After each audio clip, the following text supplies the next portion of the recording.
In the late Jurassic epoch, as the final splinter of starlight is ruthlessly shattered by the tempests raging across the ocean surface, the pitch-black abyss below opens its eyes silently amid a cold and eternal dead stillness. The air here does not belong to the mundane world. It is an infinite expanse of heavy water, saturated with the bitter sweetness of silt under the crushing pressure of 1,000 meters and the crisp chill unique to primeval ocean currents, a domain belonging to long-distance deep divers, a kingdom of silence and dim glimmerings. Across this utter darkness where even light is swallowed, a behemoth shaped like a streamlined shuttle slowly undulates its tail fin. His monumental eyes, astronomical in proportion, flash with a ghostly blue luster in the dark, yet he stirs not a single piece of bioluminescent plankton, leaving only high-frequency, soundless vibrations to echo through the abyss.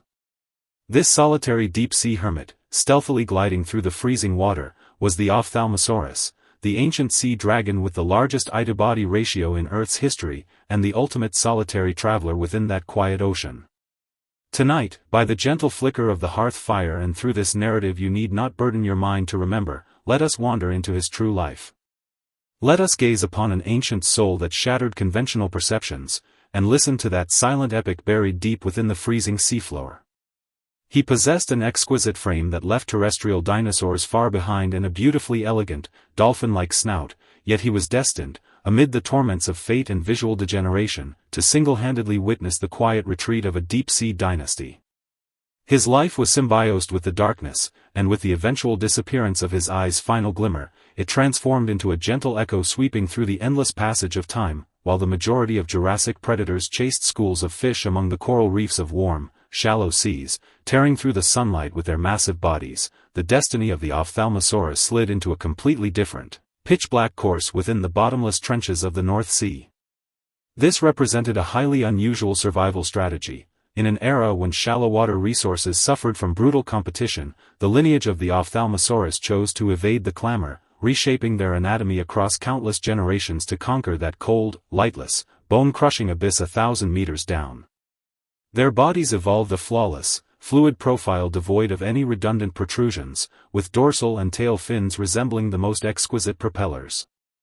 Most awe-inspiring of all were their colossal eyes, exceeding 20 centimeters in diameter, armored by a rigid ring of bony sclerotic plates to withstand the devastating hydrostatic pressure of the deep. In those midnight hours when storms raged violently across the sea surface, our protagonist Ophthalmosaurus cruised gracefully through the mesopelagic currents hundreds of meters down, his every stroke of the tail fin achieving an unutterable, beautiful synchronization with the quiet waters. He felt no need for frantic pursuits under the searing sun of the shallows, nor did he constantly scan for the plunging strikes of pterosaurs. The deep sea enveloped his multi-ton frame with a cold, heavy buoyancy, like a majestic, stern father granting him the safest sanctuary in the dark. Yet, this absolute pursuit of abyssal glimmers had its heavy script written by fate from the very beginning. It meant he had mortgaged the entirety of his life's light and reproduction to this paradisiacal world, which could lose its bioluminescent plankton at any moment due to continental drift or shifting ocean currents. His slender snout, lined with neat miniature teeth, subtly adjusted its orientation as his giant pupils dilated to their absolute limit in the freezing current, attempting to capture the faint, ghostly green luminescence cast by glowing squids in the deep, weaving his own laws of deep diving across the profound silence. This abyss, interwoven with cold seeps, hydrothermal black smokers, and bioluminescent life, was his most tranquil monastery, yet it also transformed into an invisible yoke slowly tightening across the expanse of years that and the ruthless strategy for resources. The boundary where the mesopelagic currents met the deep oceanic trenches was often a sensitive line of life and death, and another apex sovereign sharing the same seas, the Liopleurodon, formed a curious yet tense mutual understanding of survival with the Ophthalmosaurus in total silence. The Liopleurodon was a pure marine leviathan, armed with a multi-meter skull and razor-sharp teeth capable of pulverizing anything, ruling the vast territory stretching from shallow seas down to the middle water columns. Yet, whenever the night reached its absolute deepest hour and the deep sea suffered from an acute lack of sustenance, these two creatures representing opposite evolutionary extremes would inevitably meet on the absolute brink of subaquatic cliffs where light vanished entirely, engaging in a highly restrained and quiet dark standoff. It was a breathtaking scene. The distant cold seeps jetted thermal currents soundlessly, and thousands of bioluminescent shrimp coalesced into a faint galaxy in the dark, pulsing with a rhythmic, gentle, and hypnotic tempo. The Liopleurodon hovered in a water layer dozens of meters above, its massive shadow blotting out the last remnant of dim sky glimmer. Its sharp olfaction had already detected the Ophthalmosaurus's presence, but its grand eyes were thoroughly useless in the dark, rendering it incapable of locking onto its exceptionally agile opponent. Meanwhile, our protagonist Ophthalmosaurus kept his entire frame concealed within the deeper, colder aphotic zone, leaving only his monumental eyes to act like twin ancient searchlights, locking dead onto the colossus above, reflecting a muted, low-saturation ghostly blue sheen within the freezing current.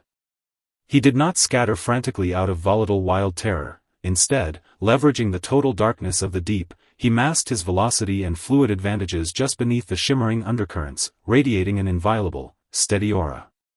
The two giants stared at each other across hundreds of meters of water layers for an eternity. It was a wordless diplomacy of sensory perception, a mutual retreat between top-tier hermits and ultimate assassins. Ultimately, after a protracted, futile wait, the Liopleurodon slowly swept its massive flippers and retreated into the upper water layers, fully aware that waging war against this eye-bearing master of stealth inside his pitch-black domain carried no evolutionary victory. With his unique abyssal vision, the Ophthalmosaurus carved out a baseline of restraint and dignity within a ruthless Jurassic marine hell, yet, the most agonizing sting of destiny never came from external adversaries, but from the irreversible, chronic betrayal of the very eyes he relied on for survival. As our protagonist Ophthalmosaurus stepped into the twilight of his life, the bony sclerotic rings that had endured decades of extreme hydrostatic pressure and freezing torment thousands of meters down began to develop minute structural fractures, and his colossal globes slowly surrendered their former precision to an irreversible clouding of the lenses. Those bioluminescent creatures that once shone vividly in the dark began to dissolve into blurred, chaotic patches of mist across his visual field, and the deep-sea quietude transformed into a truly suffocating, claustrophobic torture.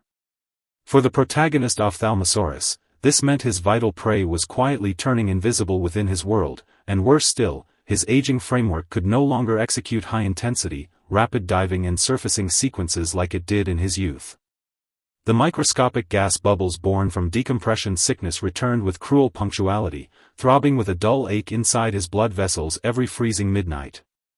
One can visualize, on an intensely frigid winter night, the protagonist Ophthalmosaurus lingering alone at the edge of a cooling continental shelf, his flawless streamlined frame struggling to maintain equilibrium within the surging benthic currents, emitting heavy, labored respirations. The surrounding world no longer held the clear, microlight guidance of days past, only freezing seawater relentlessly battered his increasingly coarse skin. He attempted to hug his body close to the seafloor silt, but his snout, though equipped with sensory features, no longer perceived the abundant traces of benthic crustaceans, but only the signals of extreme scarcity and the bitterness of cold rock. A deeper sorrow weighed upon his inner heart. Due to the catastrophic degeneration of his vision, he could no longer accurately capture the faint water disruptions stirred by his moving kin, and those courtship signals once communicated through bodily undulations in the deep trenches were now reduced to the lonely, unreciprocated pulsing of his own tail fin. This was a dark punishment of blindness, devoid of blood-drenched lacerations, characterized only by light receding soundlessly into the passage of time, pushing this abyssal hermit inch by inch toward the precipice of life, when every avenue of retreat was entirely severed, and his residual vision dwindled to a final, fading thread of dawn glimmer. The protagonist Ophthalmosaurus made a heavy decision full of abyssal courage and a sense of destiny, to abandon the ancient trenches where he had lived for half a century, now completely reduced to a dark tomb, and mount one final, grueling exodus toward the polar frontier, the only place in his memory that held a promise of warmth. It was an agonizing trek that verged on suicide for an ichthyosaur hardwired for the dark deep. They were forced to use frames calibrated for high pressure to traverse the shallow epipelagic zones, a highly treacherous belt saturated with violent storms and colossal predators. Accompanying family members dropped out one by one due to famine and senescence along the immense current migration, some losing their orientation and straying into shallows, ultimately beaching in agony under the pounding surf, never to return to the ocean's embrace. Late one night under a canopy of countless stars and a perfectly calm sea surface, the migrating remnant ground to a halt at the edge of a polar continental shelf cluttered with jagged rocks, extreme starvation and the exhaustion of the journey pushing the protagonist's physical reserves to their absolute limit. He rested heavily upon the frozen seafloor sand, that body which once represented the peak of fluid mechanics now appearing weather-beaten and powerless against the biting polar benthic current. In this despairing hour, a juvenile ophthalmosaurus, unable to tolerate the internal hunger and freezing cold, emitted an exceptionally faint fluid vibration, like the frail crying of a small bird. In the silence, the old giant slowly opened his weary, darkened eyes, a rare flash of tenderness and absolute resolve gleaming within his pupils, once as large as platters and now heavily clouded by cataracts.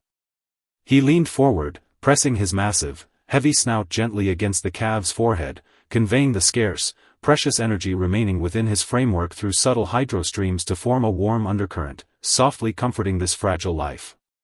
Above the surface, primeval auroras flowed silently across the heavens, looking like an eternal river suspended in the cosmos, seemingly mocking this herd of giants perishing on the ground due to the loss of light. On this polar wasteland devoid of any deep-sea microlights, the deep-sea hermit employed his final, warm persistence to erect a wordless fortress of paternal care and racial dignity in the dark. In the 10th year of the migration, amid the ticking countdown of prolonged ecological turnover in the late Jurassic, the protagonist Ophthalmosaurus finally arrived at the final spiritual sanctuary of his life. It was an abyssal thermal basin fed by submarine geothermal volcanoes tucked securely within the deep architecture of the polar glacial shelf, where a remnant shroud of old-world moisture and an abundance of bioluminescent jellyfish still lingered.